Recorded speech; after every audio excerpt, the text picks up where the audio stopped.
Sarah Chen had never planned to become famous for pulling a trigger. At 24, she worked as a software engineer in Austin, Texas, spending her days writing code and her weekends at the local shooting range. What started as stress relief after college had become her favorite hobby. She enjoyed the focus it required, the way everything else disappeared when she lined up a shot. The Cedar Creek shooting range sat 40 minutes outside the city, nestled between rolling hills and oak trees. Sarah drove there every Saturday morning in her beat-up Honda Civic, her rifle case and gear bag in the back seat. She had been coming here for 3 years, ever since her grandfather left her his old hunting rifle in his will. Most people at the range knew Sarah by sight. She was quiet, polite, and deadly accurate. While other shooters gathered in groups to talk about their latest purchases or hunting stories, Sarah preferred to work alone. She would set up at the farthest bench, put in her ear protection, and spend hours practicing. Her shots were consistent. Her form was textbook perfect. And her equipment was basic, but well-maintained. On this particular Saturday in October, the range was busier than usual. A group of military veterans had organized a long-range shooting competition, and word had spread throughout the local shooting community. Sarah arrived to find trucks and SUVs filling the parking lot, many with military unit stickers and veteran license plates. Rangemaster Jim Rodriguez had been running Cedar Creek for 15 years. He was a former Marine who treated every shooter with respect, whether they were beginners or experts. When he saw Sarah pull into her usual parking spot, he walked over with a clipboard in his hand. "Morning, Sarah," Jim said as she got out of her car. "We've got something different today. Long-range competition. Some of the guys are shooting out to 2,000 meters. Thought you might be interested." Sarah looked toward the range, where she could see shooters setting up equipment she had only read about online. High-end rifles with massive scopes, bipods that cost more than her car payment, and ammunition that probably ran $5 per round. "I don't think my setup is quite ready for that level," Sarah said, opening her trunk to reveal her grandfather's modified hunting rifle. It was a solid weapon, but nothing fancy. She had added a decent scope and adjusted the trigger, but it was still basically a hunting rifle. "Entry fee is just $20, Jim said. "Winner takes home $500. But more importantly, there's going to be some interesting people watching. Word got out about this competition, and we've got some visitors from Fort Hood." Sarah considered this while she assembled her shooting kit. $500 would be nice, but she was more curious about testing herself against serious competition. She had never shot beyond 800 meters, and that was only a few times when the range conditions were perfect. "What's the longest distance?" she asked. "They've set up targets at 500, 1,000, 1,500, 2,000, and 2,500 meters, Jim explained. "You get one shot at each distance. Best combined score wins." Sarah nodded and handed him a $20 bill. She figured she would probably embarrass herself, but it would be good practice. She had been thinking about trying longer shots anyway, and this would give her a chance to see what was possible. The competition started at the 500-meter line. This was comfortable territory for Sarah, and she felt confident as she settled into position. Around her, other shooters were adjusting complex equipment and discussing wind conditions in technical terms she barely understood. Her first shot hit dead center. So did her second at 1,000 meters. By the time they moved to 1,500 meters, other competitors were starting to notice the quiet young woman with the basic equipment who was keeping pace with their expensive setups. At 1,500 meters, Sarah took her time. The wind was tricky, and she had to estimate the correction since her scope was not designed for this distance. She focused on her breathing, let her heart rate settle, and squeezed the trigger with the same smooth pressure her grandfather had taught her years ago. The shot hit just outside the bullseye, but well within the scoring ring. Murmurs of approval came from the shooters around her. Several military veterans began paying closer attention to her technique. The 2,000-meter station was where things got serious. At this distance, the target looked impossibly small through the scope. Sarah had to aim significantly high and to the left to account for bullet drop and wind drift. She was in uncharted territory now, relying more on instinct and feel than any scientific calculation. Her shot missed the target entirely. "Don't feel bad," said the shooter next to her, a former Army sniper named Marcus. 2,000 is where it gets real. I've been doing this for 20 years, and I still miss more than I hit at this range. Sarah nodded and tried to learn from watching the other shooters. She noticed how they adjusted for conditions she had not even considered. The temperature difference between ground level and target height. The way humidity affected bullet trajectory. The subtle wind patterns that could push a bullet off course over such a long distance. When they moved to the 2,500-meter station, only half the original competitors remained. Many had decided that the longer distances were beyond their equipment or skill level. Sarah almost dropped out herself, but curiosity kept her in the game. At 2,500 meters, the target was barely visible even through her scope at maximum magnification. She would have to aim so high that she would lose sight of the target entirely. It seemed impossible, but she had come this far. She studied the conditions for several minutes. The wind was steady from the left, but she could see dust patterns that suggested it was stronger at mid-range than at either end. The afternoon sun was creating heat shimmer that made the target dance in her scope. Sarah made her best guess at the corrections needed and took the shot. She watched through the scope as the bullet flew toward the target. But at this distance, she could not see where it hit. The range officer with the spotting scope shook his head. "Miss," he called out. "Close, but no score." Sarah was not disappointed. She had learned more in one afternoon than in months of regular practice. She was packing up her equipment when Jim approached with several men in military uniforms. "Sarah, I'd like you to meet some folks from Fort Hood," Jim said. "This is Colonel Williams and Sergeant Major Torres." Colonel Williams was a tall man in his 50s with the bearing of someone accustomed to command. Sergeant Major Torres looked like he could still outrun soldiers half his age. Both men studied Sarah with professional interest. "We've been watching you shoot," Colonel Williams said. "Impressive work, especially considering your equipment. Where did you learn to shoot?" "My grandfather taught me basics when I was young," Sarah replied. "Everything else I learned here at the range. Just practicing on weekends." "No formal training? No military experience?" Sergeant Major Torres asked. "No, sir. I work in software engineering. This is just a hobby." The two soldiers exchanged glances. "Would you mind if we asked you to try something?" Colonel Williams said. "We have some equipment in our vehicle that might interest you." Sarah looked at Jim, who nodded encouragingly. "Sure," she said. "What did you have in mind?" 20 minutes later, Sarah found herself behind a military sniper rifle that probably cost more than she made in 6 months. The scope was unlike anything she had ever looked through, with ranging capabilities and environmental sensors that automatically calculated corrections. "This system is set up for our longest target," Colonel Williams explained. 3,532 meters. "We use it for training our advanced marksmen.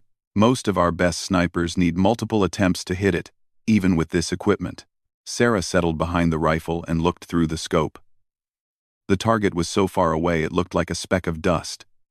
The scope's computer was displaying numbers and corrections that she did not fully understand, but she could see the basic information she needed. "Take your time," Sergeant Major Torres said. "There's no pressure. We're just curious to see what you can do with proper equipment." Sarah spent 10 minutes studying the target and the scope's readings. The rifle was heavier than she was used to, but the trigger was crisp and clean. She made small adjustments to her position until everything felt right. The shot surprised her when it broke. The recoil was substantial but manageable, and she kept the scope on target to watch for impact. Several seconds passed before she heard anything. "Holy shit," someone said behind her. Then, more professionally, "Target hit. Dead center." Sarah looked up from the scope to find a dozen people staring at her. Colonel Williams was shaking his head in disbelief. Sergeant Major Torres was already on his radio, speaking in low, urgent tones. "Ma'am," Colonel Williams said formally, "would you be willing to take that shot again? I want to make sure that wasn't just luck." Sarah looked through the scope again, reacquired the target, and fired a second round. This one hit just to the left of her first shot, still well within the kill zone. The silence that followed was broken by Sergeant Major Torres finishing his radio conversation. "Sir," he said to the colonel, "I've got General Morrison on the line. He wants to speak with you immediately." Leicester. I was a pewter OCMR. Colonel Williams took the radio and walked away for a private conversation. Sarah could see him gesturing animatedly as he talked. When he returned, his expression was serious. "Miss Chen," he said, "I've just spoken with the commanding general of the 1st Cavalry Division. He would very much like to meet you. Would you be available to visit Fort Hood sometime in the next week?" Sarah blinked, still trying to process what had just happened. Yes, I suppose so. Can I ask why?" "Because," Colonel Williams said, "what you just did should be impossible. That target range is used to evaluate our most elite snipers. You hit it twice. Cold. With equipment you've never used before. Either you're the most naturally gifted marksman any of us have ever seen, or there's something else going on that we need to understand."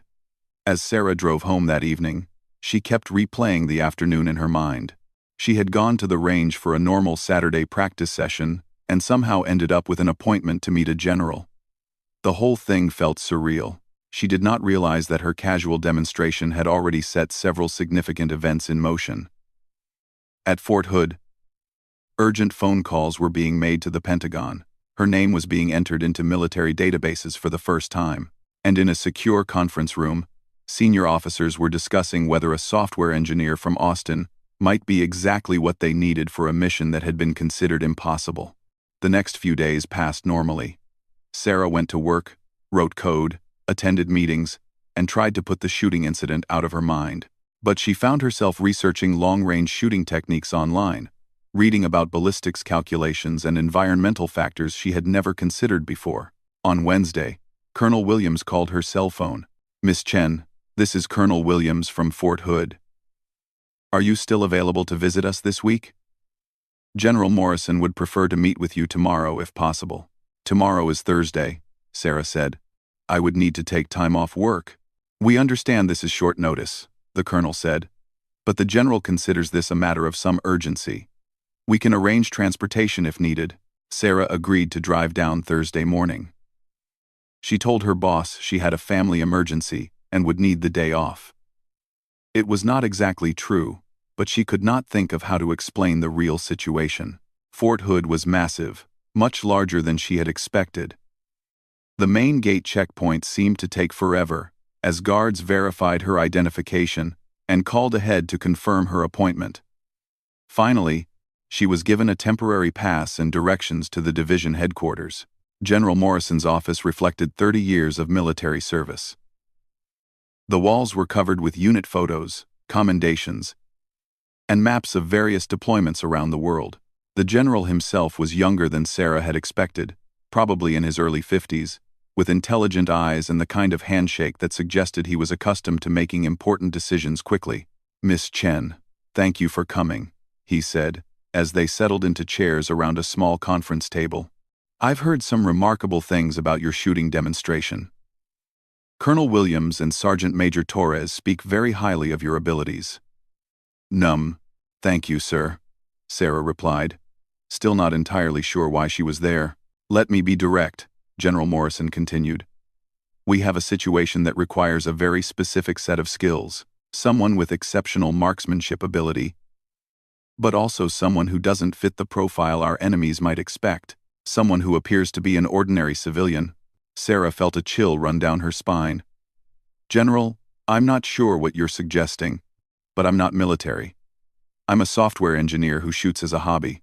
"I understand your concern," the general said. "But sometimes the most effective soldiers are the ones who never intended to be soldiers at all." He opened a file folder and spread several photographs across the table. Sarah could see what appeared to be military compounds, vehicles, and personnel. But the images were clearly taken in desert environments she did not recognize. "What you're looking at," General Morrison explained, "is a situation that has been developing for the past 6 months. We have intelligence indicating that a high-value target will be in a specific location at a specific time. The problem is that this location is beyond the range of any of our current sniper teams. Sarah studied the photos. How far beyond? The shot would need to be taken from approximately 4,000 meters, the general said.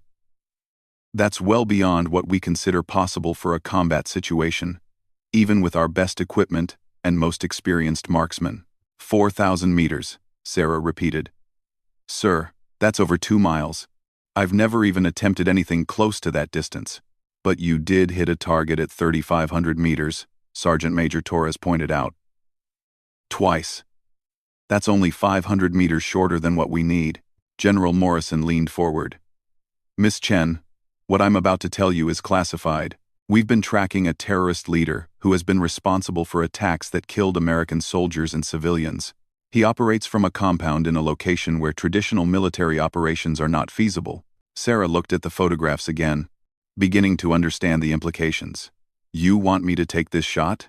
We want to determine if it's possible, the general corrected. If you agree to help us, you would undergo intensive training with our best instructors. You would learn to use equipment designed specifically for extreme long-range work. And if our assessment determines that the shot is feasible, then yes, we would ask you to take it. Sarah sat back in her chair, overwhelmed by what she was hearing. General, I appreciate your confidence in me. But this sounds like something for your Special Operations Forces, not a civilian. Our Special Operations Forces are exactly who we've been working with for the past 6 months, General Morrison replied. Every sniper we have has evaluated this mission. The consensus is that the shot is beyond human capability, but watching what you did on Saturday suggests that maybe we've been thinking about this wrong. Colonel Williams spoke up. Miss Chen, what made you different at the range was not just your accuracy, it was your approach. Our snipers are trained to calculate everything precisely, to account for every variable. But at extreme distances, there are too many variables to calculate perfectly. You seem to work more on instinct and feel. That's because I don't know the calculations, Sarah said. I was just making my best guess. Exactly, the general said. And somehow your best guess was more accurate than our best science. Sarah spent the next hour asking questions about the mission, the timeline, and what would be expected of her. The more she learned, the more impossible it seemed, but she also found herself intrigued by the technical challenge. If I agreed to this, she said finally, what would happen to my job? My life? You would take a leave of absence from your current position, General Morrison explained.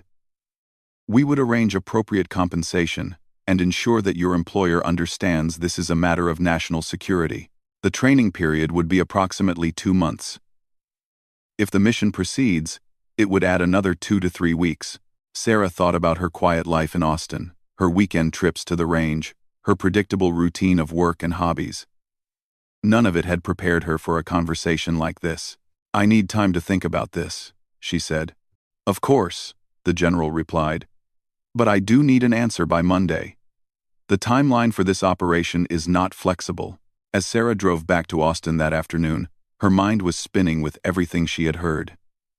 The rational part of her brain said this was crazy, that she should politely decline and return to her normal life.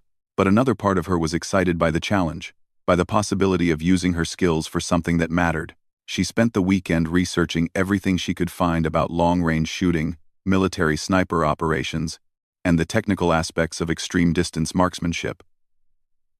By Sunday night, she had made her decision. On Monday morning, she called Colonel Williams. Sir, this is Sarah Chen, she said when he answered. I'll do it. The insertion point was a narrow valley, 15 kilometers from the target compound. Sarah and her support team moved through the darkness, using night vision equipment to navigate the rocky terrain. The special operations soldiers moved with practiced silence, while Sarah focused on protecting her rifle and maintaining her mental preparation. Team leader Captain Rodriguez had been briefed on Sarah's unique background. Unlike the hardened special operators under his command, she was a civilian who had never experienced combat. His primary responsibility was ensuring she could focus entirely on her mission, while his team handled everything else. We'll be at the shooting position in approximately 2 hours, Rodriguez whispered as they paused to check their route. "Once we're set up, you'll have about 30 minutes to prepare before the target window opens." Sarah nodded, checking her watch. It was currently 0300 hours local time. The target was expected to appear at 0730, giving them a comfortable margin for setup and preparation. The approach to the shooting position required climbing nearly 1,000 feet up a steep mountainside. The team moved in single file, with Sarah in the middle where she could be protected if they encountered any problems. The weight of her specialized equipment made the climb more difficult than her training had prepared her for. "How are you holding up?" asked Sergeant Martinez, who was carrying additional ammunition and support gear for Sarah's rifle system. "I'm fine," Sarah replied, though she was breathing harder than she would have liked. The altitude and physical exertion were affecting her more than expected. "Save your energy," Martinez advised. "The most important part comes after we reach position." The final approach to the shooting site required careful movement across exposed rock faces where they could potentially be seen from the target compound. Despite the distance, any unusual activity on the mountainside might alert security forces and compromise the mission. The team reached their designated position at 0500 hours, giving them ample time for final preparations. The location had been selected through careful analysis of satellite imagery and ballistic calculations. It provided clear line of sight to the target area while offering concealment and multiple escape routes. Sarah's first look at the target compound through her rifle scope was sobering. Even with the most powerful optic available, the buildings appeared tiny and indistinct. At 4,000 meters, individual people would be barely visible specks if they could be seen at all under normal circumstances. "Visual confirmation of the target building," reported Corporal Jackson, who was using a high-powered spotting scope to survey the compound. "No movement visible at this time.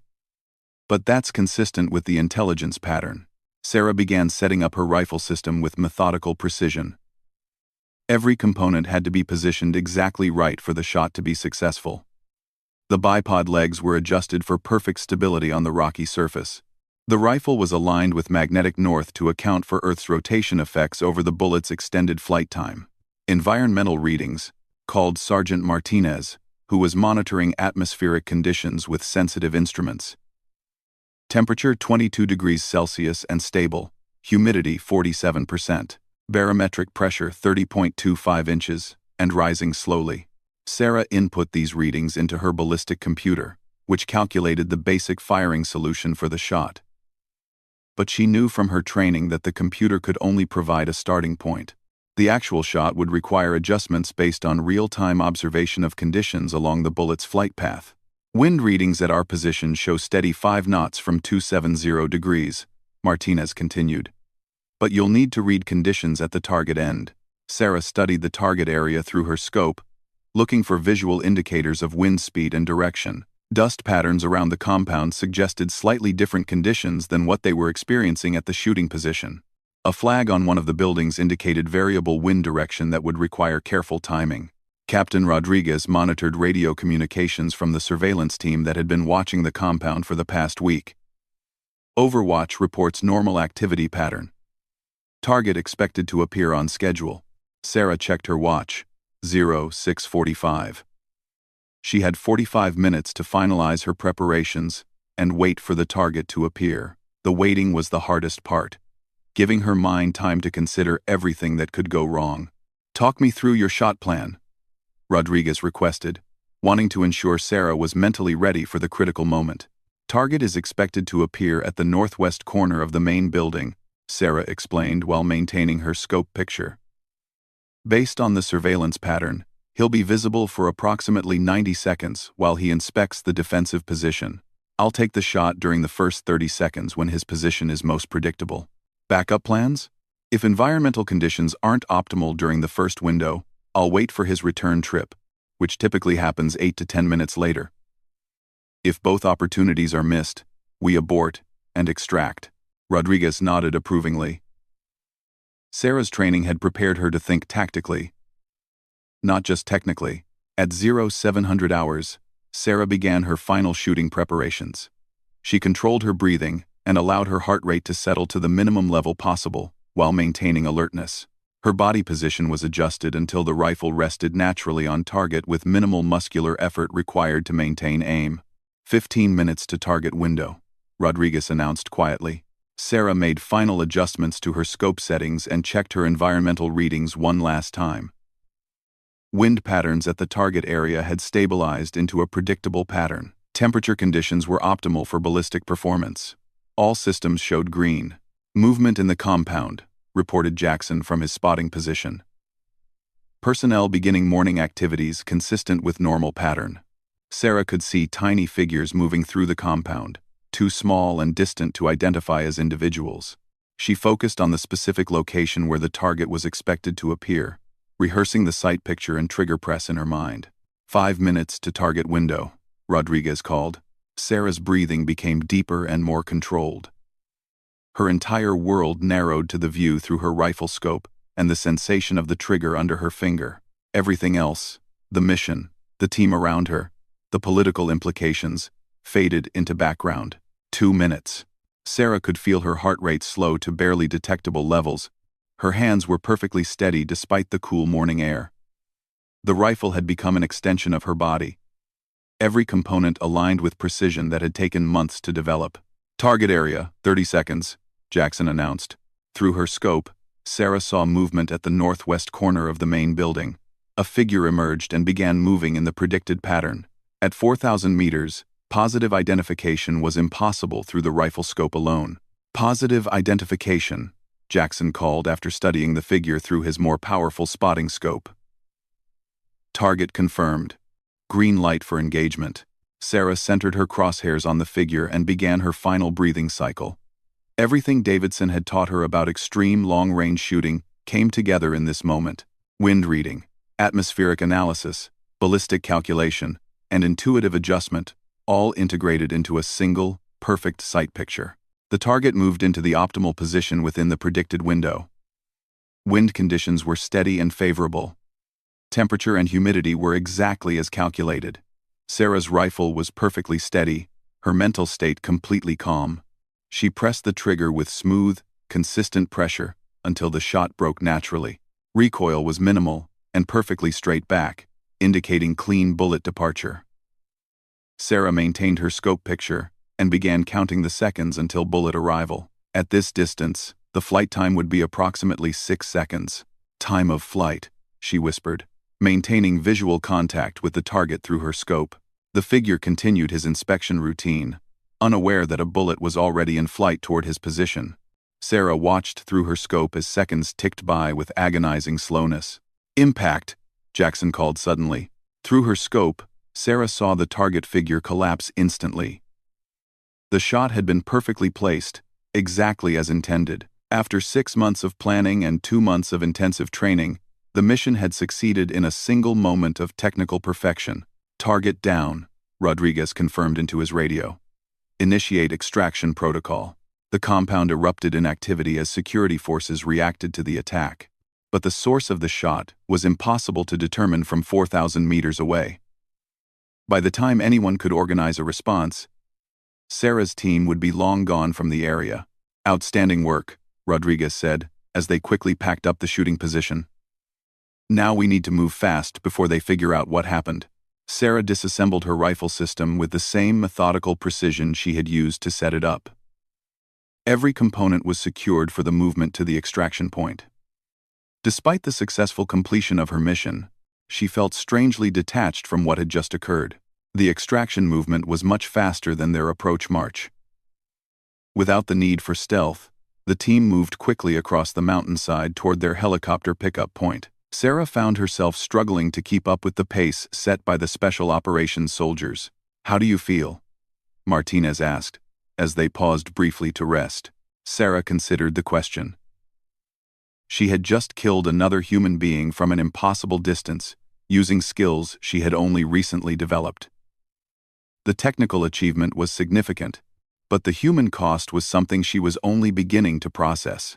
"I feel like I did what was necessary," she replied honestly. "That's the right answer," Martinez said. "Save the emotional analysis for later. Right now we focus on getting home safely." The helicopter extraction occurred exactly on schedule. Within minutes of the shot, Sarah was airborne and heading back toward friendly territory. Looking down at the rugged terrain where the mission had taken place, she found it difficult to believe what had just happened. During the flight back to base, Captain Rodriguez conducted a preliminary debrief. Every aspect of the mission had proceeded according to plan. With no complications or unexpected developments, Sarah's shot had been technically perfect, achieving the mission objective with maximum efficiency. Initial assessment indicates complete success, Rodriguez reported over the helicopter's communication system. Asset performed flawlessly under operational conditions. Recommend full mission success to higher command. Back at Fort Hood, Sarah faced a much more comprehensive debrief process. Intelligence officers wanted detailed accounts of everything she had observed. Technical specialists analyzed her equipment for performance data. Military psychologists evaluated her mental state after her first combat experience. General Morrison personally conducted the final debriefing session. His questions focused not just on the mission details, but on Sarah's thoughts about returning to civilian life after such an unusual experience. Miss Chen, you've just accomplished something that will have significant strategic impact, Morrison explained. The target you eliminated was responsible for numerous attacks on American forces and civilians. His death will likely save many lives and disrupt major terrorist operations. Sarah nodded, though she was still processing the magnitude of what had occurred. General, I understand the importance of what happened, but I'm not sure how to think about my role in it. You should think about it as exceptional service to your country, Morrison replied. What you did required courage, skill, and dedication that few people possess. You stepped outside your normal life to take on a mission that our most elite soldiers considered impossible. The conversation turned to Sarah's future. The successful completion of such a difficult mission had made her valuable to military planners who were already considering similar situations where conventional approaches might not work. We would very much like you to consider making this arrangement more permanent, Morrison explained. There are other situations developing where your unique capabilities could be essential. Sarah had been expecting this conversation. Her success had proven that civilian expertise could be adapted to military requirements in ways that traditional training might not achieve. But she also understood that accepting such a role would fundamentally change her life. General, I need time to consider what this means for my future, she said. 2 months ago, I was writing software code and shooting at targets on weekends. Today I'm being asked to become some kind of military asset. Take the time you need. Morrison agreed. But understand that opportunities like this are rare. Your country could benefit significantly from your continued service. Sarah spent her final week at Fort Hood completing administrative requirements and receiving recognition for her mission success. The details of her achievement were classified, but the Army found ways to acknowledge her contribution to national security. Master Sergeant Davidson presented her with a small ceremony attended by the officers who had been involved in her training and mission support. What you accomplished redefined what we thought was possible, Davidson said. You've raised the bar for what elite marksmen can achieve. The flight back to Austin gave Sarah time to reflect on her extraordinary experience. She was returning to her normal life, but everything had changed. She now possessed skills and knowledge that set her apart from any civilian. More importantly, she had demonstrated capabilities that made her valuable to future military operations. Her software engineering job welcomed her back without questions about her extended absence. Her colleagues assumed she had dealt with the family emergency she had mentioned, and Sarah was happy to let them continue believing that explanation. But returning to normal routine proved more difficult than expected. Writing code and attending meetings seemed trivial compared to the mission she had just completed. Weekend trips to the shooting range felt almost pointless after experiencing the ultimate test of marksmanship skill.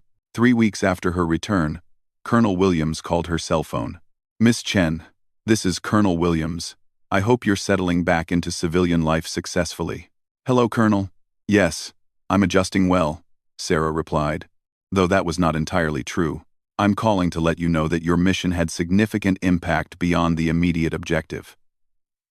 Intelligence indicates that the terrorist organization has suffered major disruption due to the loss of their leader. Several planned attacks appear to have been cancelled or postponed. Sarah felt a measure of satisfaction knowing that her actions had prevented harm to innocent people. "I'm glad to hear that, sir. There's something else," Williams continued. "General Morrison wanted me to let you know that a similar situation is developing in a different area of operations.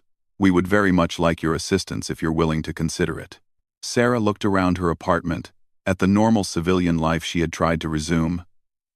Everything seemed smaller and less significant than it had before her military experience. The technical challenges of her software work, which had once seemed engaging, now felt routine and unimportant. "Colonel, can you tell me more about this new situation?"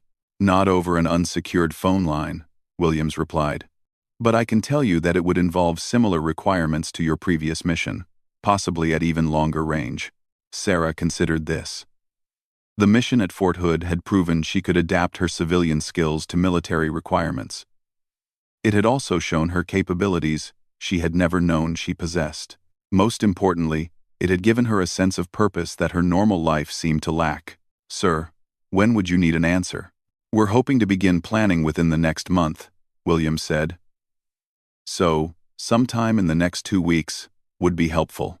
After Williams ended the call, Sarah sat in her apartment thinking about the choice she faced. She could continue her quiet civilian life, returning to the routine that had satisfied her before her military experience. Or she could accept that her unusual talents made her valuable for missions that conventional forces could not accomplish. She thought about the terrorist leader she had eliminated from 4,000 meters away, and about the attacks that had been prevented by his death.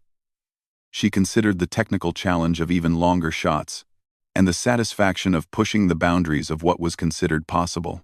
Most importantly, she thought about the difference between a life spent writing software that few people would ever notice, and a life spent taking actions that could protect innocent people and serve national security.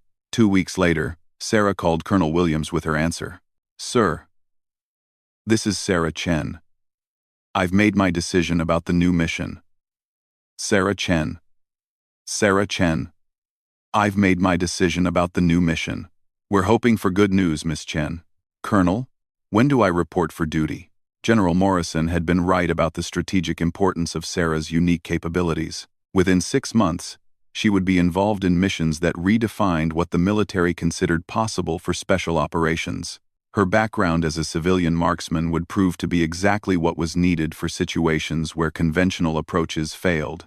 But perhaps most importantly, Sarah had discovered that her true calling was not writing code in a quiet office, but using her extraordinary talents to make a difference in situations where precision and courage could save lives and protect freedom.